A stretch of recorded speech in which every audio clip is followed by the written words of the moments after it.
lá, recomeçar diante de tantas situações da nossa vida, às vezes de perdas, às vezes de sonhos que foram frustrados, às vezes de relacionamentos, tantas coisas empregos que perdemos, tantas coisas que sonhamos e que não se cumpriram.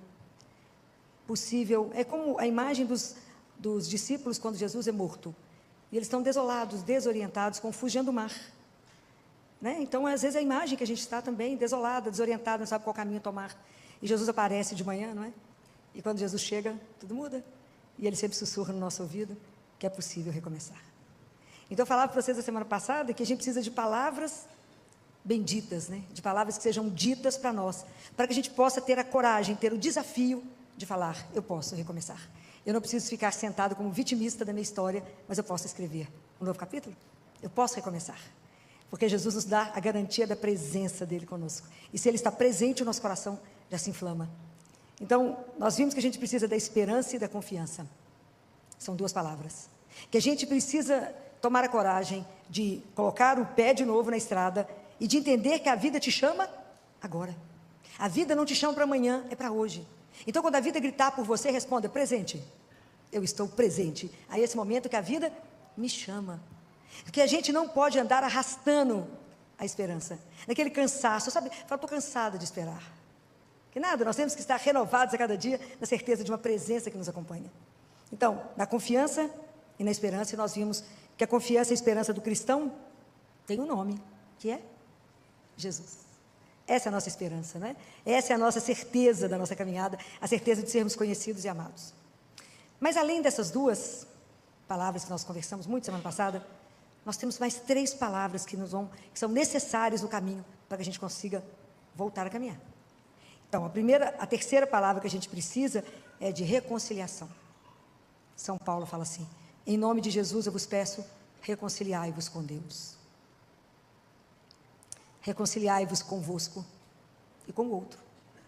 E o quanto é difícil, às vezes a gente pensa, não, imagina, Filó, não tem necessidade.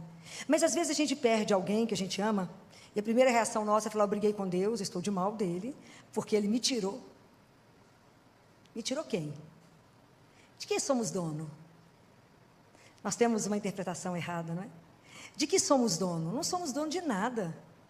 As pessoas que nos são dadas, elas nos são dadas como um presente por um tempo. Só que a gente não acha isso. A gente nem pensa nisso, né? Então a gente se perde, achando que tudo é meu, né? Nada é meu, tudo é do Pai, mas a gente não vive nessa realidade, não. Então a gente vive brigando com Deus, e com imagens de Deus que a gente precisa reconciliar. A gente acha que Deus é juiz, que Deus é aquele que eu posso negociar. Então, Senhor, se o Senhor me der isso, eu paro de fumar. Bom para você, vai desintoxicar. Para Deus, qual a diferença faz? Daqui a pouco nós temos quaresma e o povo fala, não, fiquei sem comer carne 40 dias. É mesmo, que bom para você. Para Deus serviu de nada, é nada mesmo. Se você tivesse pego essa carne e dado para alguém que passa fome, aí agradaria o coração de Deus. Mas você come carne todo dia, qual a diferença para 40 dias sem carne? Você pegou todas as outras proteínas. Compreende, Deus não é o Deus da troca, não. Se eu fizer isso, só faz isso? Não, são conceitos errados. Não, como que aconteceu isso comigo? Eu sou dizimista, frequento a igreja, vou à missa domingo. De vez em quando eu rezo um terço. Dou até uma roupa que eu não uso. Gente, os nossos conceitos têm que melhorar.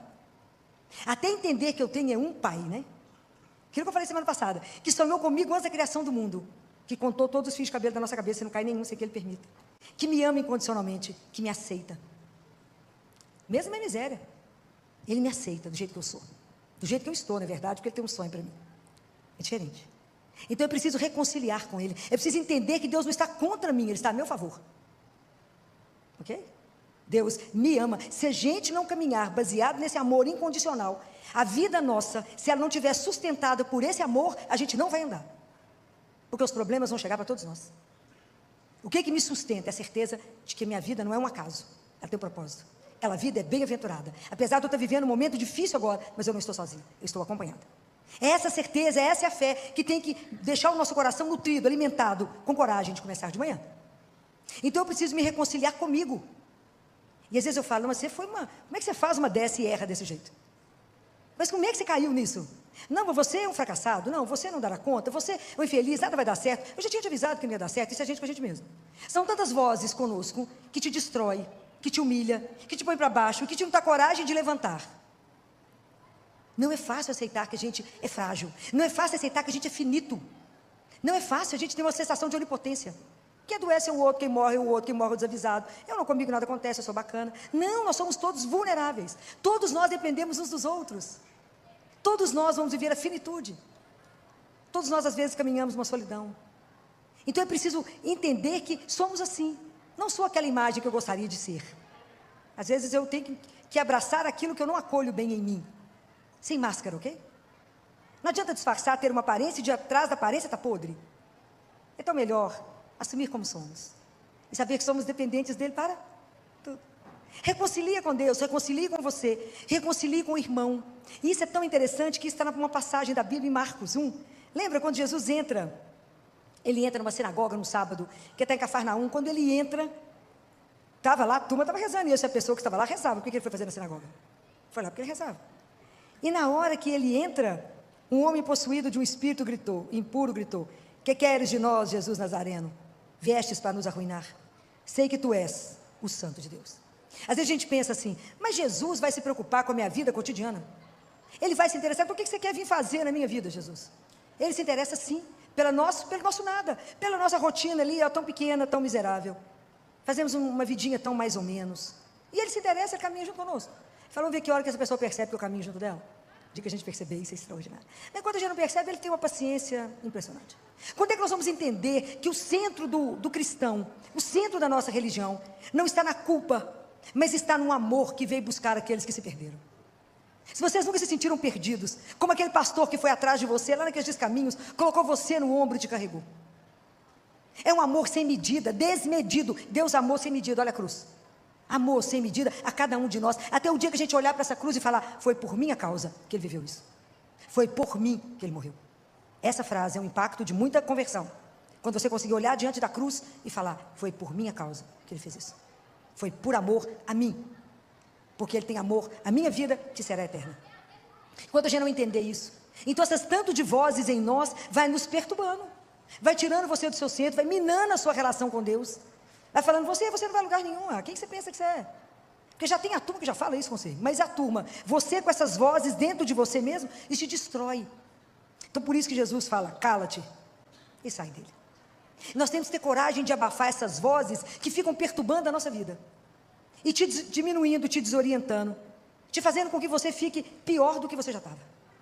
Então às vezes você está vivendo uma situação difícil, às vezes um desemprego, e você pensa: mas é isso mesmo, você não fala 10 línguas, o outro é competente, tinha que assumir mesmo. Você não, você é incapaz.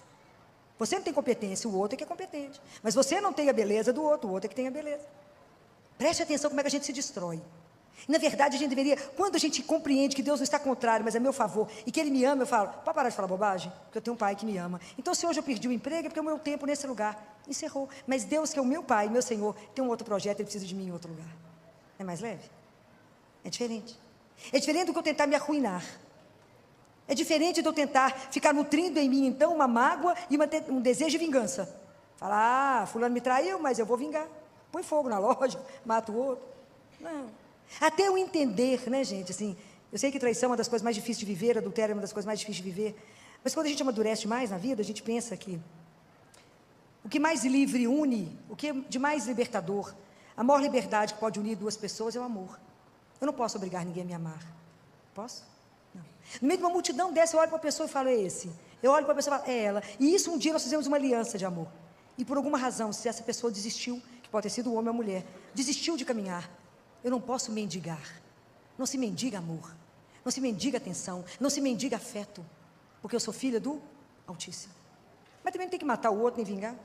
Eu respeito o outro que desistiu. Eu lamento profundamente. Mas se a pessoa não quer continuar o caminho, que siga em paz. Mas até a gente ter essa liberdade em relação ao outro e dizer: você é livre para as suas opções, para as suas escolhas, mas também para as consequências da escolha. Tudo tem consequência. Mas se o outro arrepende e quer voltar, também é uma opção eu perdoar e fazer um outro caminho. Ok? Mas a gente tem que ser livre em relação a isso. Mas entender que Deus está junto e não contrário. E que se eu não me amar, não me aceitar, não me acolher, se eu não me perdoar, como é que eu vou dar conta de fazer isso com o outro? Não farei. Eu também tenho que ver a minha vida a partir de Deus. Pensem nisso. É preciso reconciliar. É preciso falar: Puxa vida, Filó, você não precisava ter feito isso, né? Fez errado. Mas eu também, eu me perdoo. Como é difícil a gente se perdoar, não é? Como é difícil a gente falar, eu te perdoo. Você fez uma bobagem ali, eu te perdoo. Eu mesma comigo. Como é difícil. Porque a gente às vezes tem uma imagem da gente muito perfeita. E não somos nada disso. Nós somos luz e treva. Aquilo que São Paulo falou. Eu não faço o bem que eu quero. Eu faço o mal que eu não quero. Porque dentro de nós tem uma ambivalência, tem o bom e o ruim que convivem conosco. Por isso é que a gente precisa trabalhar isso em nós, para que a gente possa ser transformado, que é a quarta palavra. Que é quando eu aceito esse Deus que me ilumina, que me mostra, e Jesus fala isso de uma forma tão linda naquele livro Ensino e Êxodo, ele fala, como é que eu posso reconhecer que uma palavra que você está escutando pertence a mim ou não? Como é que você sabe se veio de Deus ou não veio dele? Como é que é essa clareza dentro de vocês? Porque tudo que é de Deus tem que te gerar paz e te promover. Deus jamais vai te oprimir. Deus jamais vai te humilhar. Isso é coisa do encardido. Deus não. O nosso Deus que nos ama, jamais Ele vai te oprimir. Jamais. Ele veio para nos libertar. Ele veio para nos tirar das cadeias que nos aprisionam. Ele veio para nos colocar para cima. Ele veio para nos colocar de pé. Ele jamais. Então, a frase que você tiver dentro de você, falar com você para baixo, fala, não é Deus que está falando, eu posso falar com ela. Eu tenho autoridade de filho e digo para ele, cala e sai. Não me perturbe. Eu tenho um Deus que me ama. E eu vou mudar a história por causa da presença dele na minha vida. Então nada pode nos fazer desistir por causa de um amor que me conduz. Compreende? Então eu preciso me reconciliar. Falar com Jesus, me tira, me quebra as imagens que eu carrego de Deus, as falsas imagens, e me ajuda a entender que eu tenho um Pai, que o Senhor veio revelar. Um Pai que me ama, que é amoroso, que é cuidadoso e que me quer com Ele. Quando eu consigo ver a minha vida a partir de Deus, quando eu consigo ver a minha verdade, de verdade, eu olho para a minha vida e encaro ela de frente, eu falo, eu sou isso mesmo? Eu olho de frente, eu consigo analisar minha vida pela palavra, aí eu dou oportunidade a Deus de me transformar. Pensem, o cego encontrou Jesus e passou a enxergar, o surdo escutou, Jesus gritou por Jesus e aprendeu a ouvir, o paralítico, que aqueles homens tiraram o teto e desceram com ele, saiu andando. Até a água, quando encontrou com Jesus, virou vinho. E nós? Encontramos com Ele, quantas vezes na Eucaristia? Mudamos o quê? O que é a sua vida, e o que é na sua vida precisa ser transformado? Porque às vezes a rotina é algo espetacular que ela nos organiza, mas ela se torna uma doença quando ela me engessa. E eu falo assim, a gente sempre fez assim, não preciso mudar. A nossa vida, a nossa caminhada, ela é uma sucessão de mudanças. Nós vamos transformando. Quanto mais eu encontro com Jesus na Eucaristia, mais eu tenho oportunidade de ser transformado. Porque aquilo que eu falei, Deus me aceita como eu estou, mas é porque Ele quer me transformar naquilo que Ele sonhou. Mas se eu não me permito essa abertura, se eu não permito ser transformado, Santo Agostinho faz uma análise tão linda disso que ele fala, o nosso coração foi feito para Deus. Então por que eu me transformo? Porque na verdade, o que Deus sonhou para nós é muito grande. O sonho que Deus tem para cada um de nós, gente, é algo espetacular que a gente não tem dimensão dele. Então nascemos, cada um de nós nasceu para brilhar, cada um de nós nasceu para ser muito grande aos olhos e da forma que Ele sonhou. Mas se eu não conseguir ver isto, se eu me aprisionar, quando que Ele vai conseguir me transformar? Nunca, porque eu não vou permitir. Eu engesso na minha rotina, naquilo que eu acredito e não ouso ir. Eu não ouso caminhar. Imagina, às vezes a gente precisa ser transformado na dor, na situação, e eu preciso do outro que me leve ao único que muda a minha vida. Aquele paralítico precisou de 4 amigos. Às vezes eu preciso dividir a dor. Às vezes eu preciso falar da dor. Às vezes eu preciso falar com alguém que você está num relacionamento abusivo, que o outro abusa de você, que o outro te maltrata, te humilha e te trata como um nada. E por que você permanece? Porque não tem a consciência que é filho do rei. E se somos filhos do Altíssimo, não podemos ser tratados menos do que uma princesa ou um príncipe. Ninguém pode tratar o outro e colocá-lo debaixo de um tapete e falar, você é um incapaz, ou você é isso ou aquilo, e nós permanecemos nisso, por quê? Porque não acreditamos nesse amor. Por que não somos transformados? Por que se a água chega diante de Jesus vira vinho? Por que nós entramos na igreja, comungamos e saímos igual? Porque não acreditamos que recebemos Jesus vivo. Jesus fala que esse é um dos maiores sofrimentos da vida dele, é a hora da Eucaristia. Porque ele chega cheio de coisas para derramar em nós, e o nosso coração duro, incrédulo, acha que está recebendo um pedaço de pão. Se algum de vocês tem o livro da Catarina Emmerich, ouviram falar em Catarina Emmerich? Grande mística da igreja, que viveu com a Eucaristia, e que revelou, ela escreveu vários livros, né? Enquanto ela entrava em êxtase, ela comungava e entrava em êxtase. E um deles é sobre o Cordeiro, sobre a paixão de Jesus, foi que Mel Gibson fez aquele filme, é todo baseado no livro dela. Se você lê o livro, é tudo que o Mel Gibson colocou no filme. Então, no momento que Jesus faz a instituição da Eucaristia, vocês virem a descrição da Catarina Emmerich, naquela ceia, quando o céu se abre, e como todos os anjos se prostram, quando ele vai se tornar, em cada migalha de pão, em cada gota de vinho, é o sangue e o corpo de Jesus. E nós recebemos, entramos na fila e não percebemos onde estamos. É para qualquer coisa ser curado, é para a gente ser transformado, é para a gente falar com ele: Jesus, transforma isso. Então não esconda dele aquilo que na sua vida está precisando ser mudado. Não mascare, não venha até ele cheio de máscara, cheio de maquiagem. Mostra a sua nudez, mostra a miséria, mostra a fragilidade e fala: eu sou isso, mas não quero ser isso, eu sou sua filha, me transforma. Não permita, Jesus, que eu me tranque num quarto e veja o mundo apenas por um buraquinho da fechadura e acho que isso é o tudo. Não, Senhor, me ajuda a abrir a porta, de descobrir um mundo novo que o Senhor fez para mim. Me ajuda a descobrir um horizonte, me ajuda a descobrir que eu posso sonhar e voar, que eu sou sua. Me ajuda a não ter medo de ser transformada. Me ajuda a entender que se até aqui eu caminhei dessa forma, é porque eu não tinha uma consciência plena, mas agora que eu tenho consciência de um Deus que me ama, que eu tenho um Pai que me ama, e que uma das coisas que mais me emociona é saber que Ele espera cada um de nós. Ele me espera. Eu acho que Ele faz a continha lá, menos um dia que ela viveu, daqui a pouco ela está aqui. Mesmo que isso para nós seja, para com esse assunto. Mas é verdade. Ele nos espera para uma vida que a gente não tem dimensão. Deus nos aguarda. Um dos corpos que estão incorruptíveis, que está mais lindo, é a Santa Bernadette, que viu Nossa Senhora de Lourdes. Vocês já viram que coisa mais linda? Ela está uma menina dormindo com as mãozinhas. E isso tem 145 anos que ela morreu, de mãozinha posta. E ela está lá onde as freiras estão, e o cabelo dela tem que ser cortado, e as unhas também, porque continua crescendo. E o sangue dela não está coagulado, está líquido. É extraordinário, gente. O nosso Deus é algo de nos tirar a fala. E a gente ainda encontra com Ele e morre de medo dEle. Por quê? Se rasgue diante dEle e fala: Jesus, me transforma, igual o Senhor fez com aquele paralítico. Porque o que mais pode Jesus fala, o que mais pode te paralisar e não deixar você ser transformado? O que vocês acham? É o quê? É o nosso pecado. O pecado te aprisiona. Mas se você procura um confessionário, procura um sacerdote, e Jesus te perdoa, é igualzinho se você estivesse num barco a remo, que o remo está quebrado, ele dá uma batida no remo, ele faz um vento, que o barco voa. Nós somos igual um barco, mas não fomos feitos para poder ficar ancorado no cais. É para voar, é para viajar, é para estar em alto mar, não é para ficar preso. Peça a Ele, fala: Jesus, o que na minha vida me aprisiona? Qual é o medo que eu tenho de ser transformado? Qual é o medo que eu tenho de mudar de situação? Qual é o medo que eu tenho de enfrentar um novo desafio? Qual é o medo que eu tenho de mudar de situação? Se agora eu era um funcionário, virei um gerente, virei um CEO de uma empresa, virei um dono, mudei de faixa, mudei de opção. Medo de quê? Se eu tenho Deus comigo. Se Ele vai ficar do nosso lado, vai nos orientar. Não, Senhor, mas eu tenho pavor de relacionar. Porque eu fui magoado uma vez, fui ferida, e eu tenho medo de ser ferido de novo. Então peça a Ele cura. Qual é a única coisa que nos cura? O que é a única coisa que cura? Não é o remédio médico. O que cura? O amor. O amor é a maior força do universo, né, gente? É a única coisa que cura. Eu já vi gente levantar de coma por causa do amor. É a maior força que existe no mundo, é o amor. É a única coisa que te transforma, é o amor incondicional de Deus.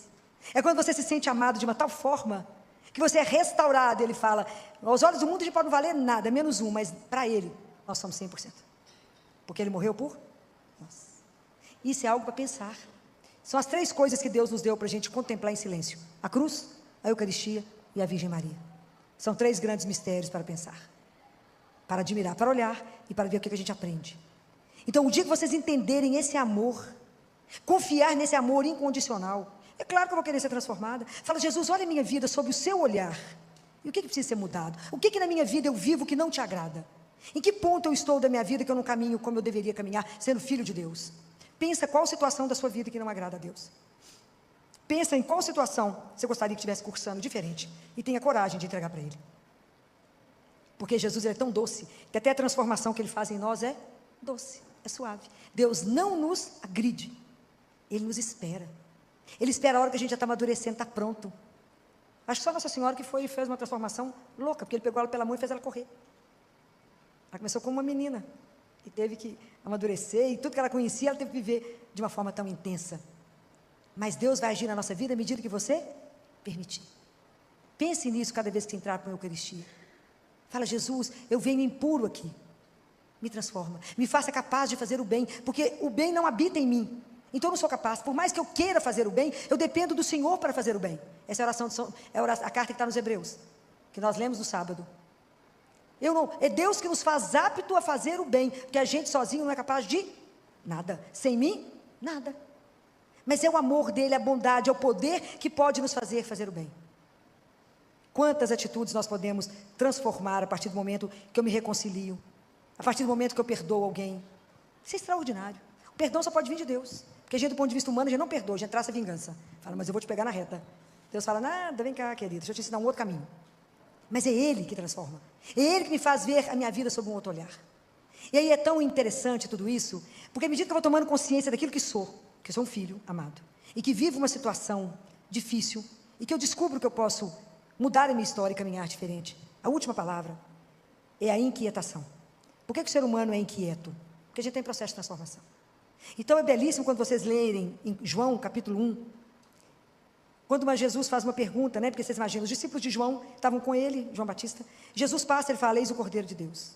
E aí a Bíblia diz assim, que Jesus foi passando e viu que tinha duas pessoas com ele. Um era André, e o outro era o discípulo que não tinha nome.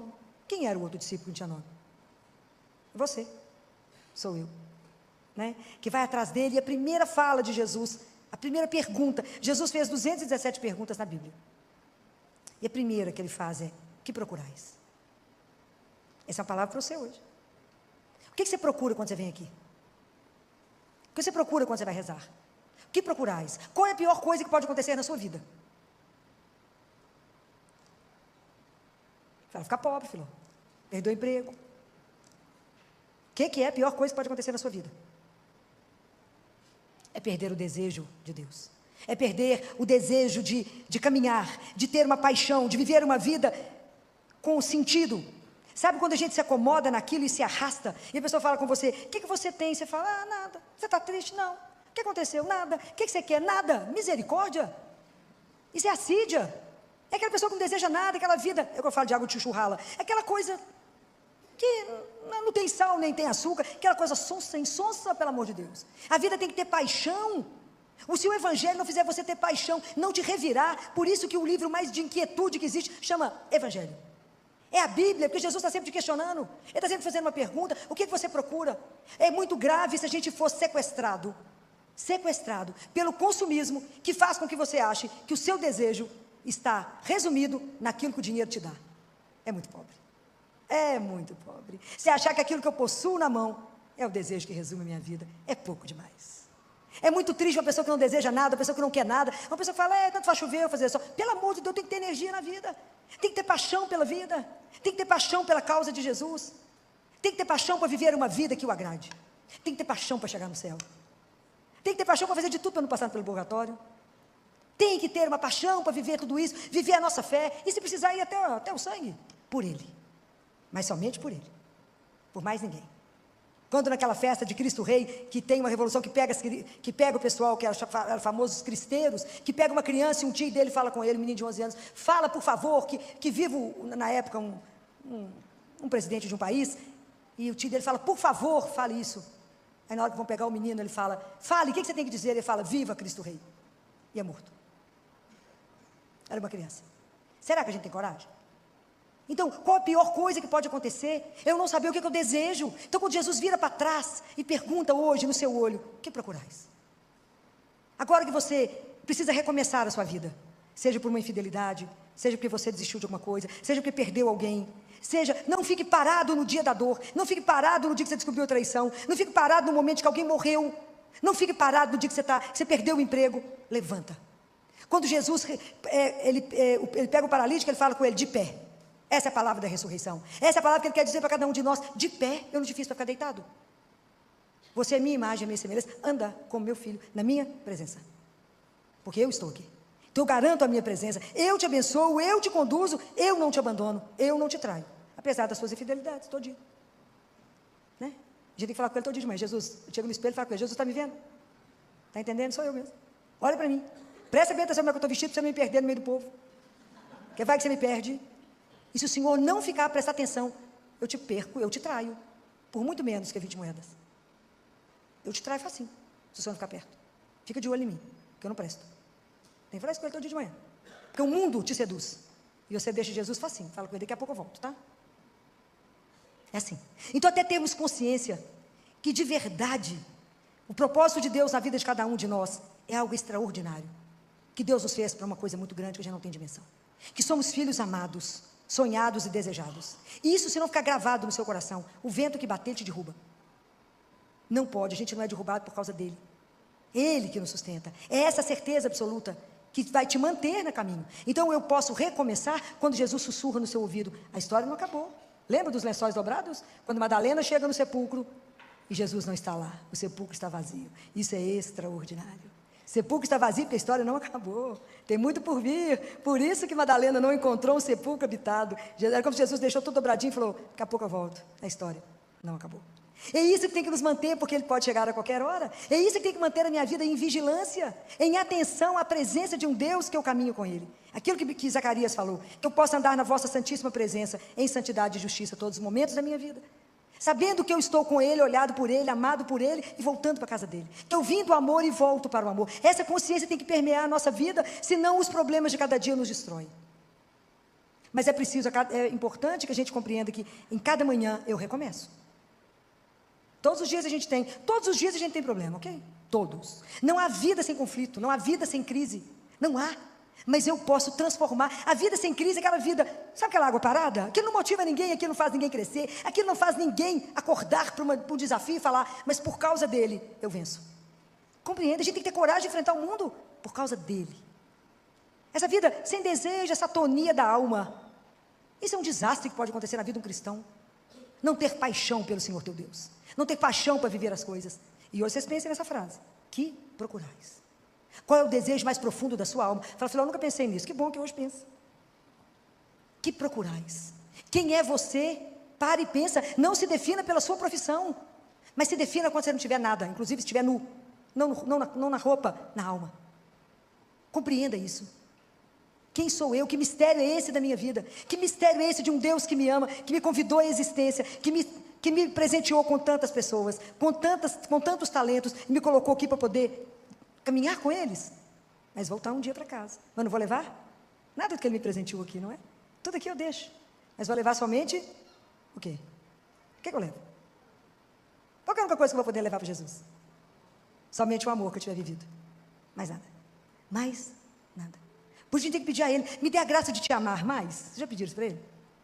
Jesus, me dá a graça de te amar mais, eu quero te amar mais. Me ajuda a te amar. Me ajuda, eu quero viver uma aventura com o Senhor como os discípulos viveram. Eu quero ser pescador de homens. Eu quero viver uma vida que tem sentido. Eu quero envelhecer, ser consumido, sabendo que é por ti.